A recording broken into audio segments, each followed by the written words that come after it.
Attention, la dette de la France ne cesse de grimper. Nous serons bientôt ruinés. Nous vivons vraiment au-dessus de nos moyens. Tous les jours, nous entendons ce type de refrain. Mais qu'en est-il réellement? Il est vrai que depuis les années 70, la dette de la France augmente. Mais sommes-nous pour autant au bord de la faillite? La situation est loin d'être aussi catastrophique, à condition toutefois de prendre les bonnes mesures.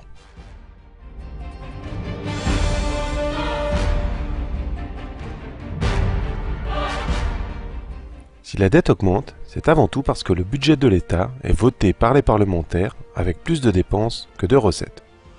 Mais alors, il s'agit bien d'un problème de dépenses publiques. Les apparences sont parfois trompeuses. Si la crise a bien fait bondir les dépenses publiques depuis 2009, auparavant, depuis une quinzaine d'années, elles avaient tendance à diminuer. En revanche, les recettes fiscales qui représentaient 22% des richesses produites par le pays en 1982 ont chuté à 15% du produit intérieur brut en 2009.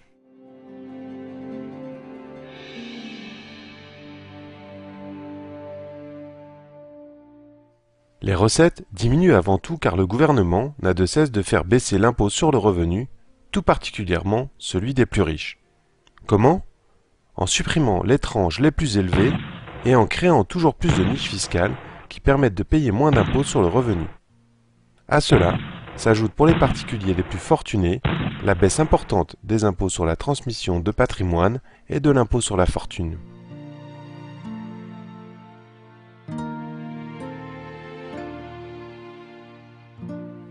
Il en va de même pour les entreprises. Normalement, l'impôt légalement payé par les sociétés sur les bénéfices qu'elles dégagent est de 33%. Dans la réalité, il est de 22% pour les PME. Mais plus choquant, les entreprises du CAC 40 ne payent-elles que 8% d'impôts sur les sociétés. Encore un des effets pervers des niches fiscales qui profitent bien trop souvent aux plus riches.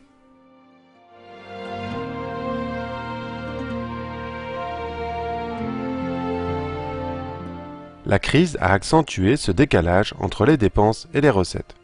Le ralentissement économique a fait baisser les rentrées fiscales alors que les dépenses ont gonflé. Les banques ayant réduit leur crédit aux entreprises, l'État a pris le relais à travers des mesures de relance.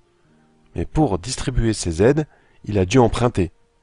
La crise a ainsi été l'occasion de transformer une dette privée, celle des entreprises à l'égard des banques, en une dette publique, celle de l'État envers les banques.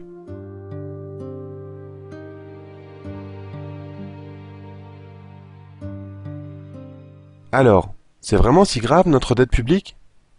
Pas tout à fait, car lorsque l'État s'endette, c'est pour construire des routes, des écoles, des hôpitaux, financer la recherche et plus globalement pour développer les services publics. C'est-à-dire pour créer des richesses qui profiteront à tous et aideront au développement de l'économie, assurant ainsi notre avenir.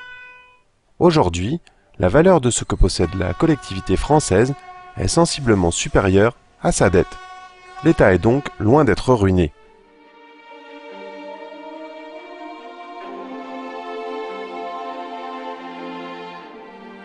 Mais alors, qui nous prête de l'argent si notre situation est si fragile?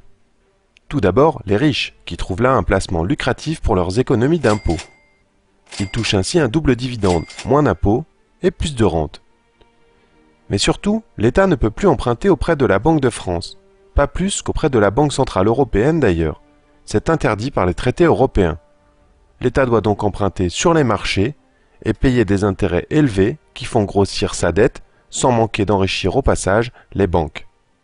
Car l'argent qu'elle prête à l'État, elle l'emprunte à un coût très faible auprès de la Banque centrale européenne.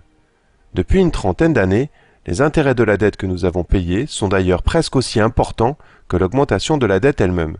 On peut ainsi parler d'effet boule de neige.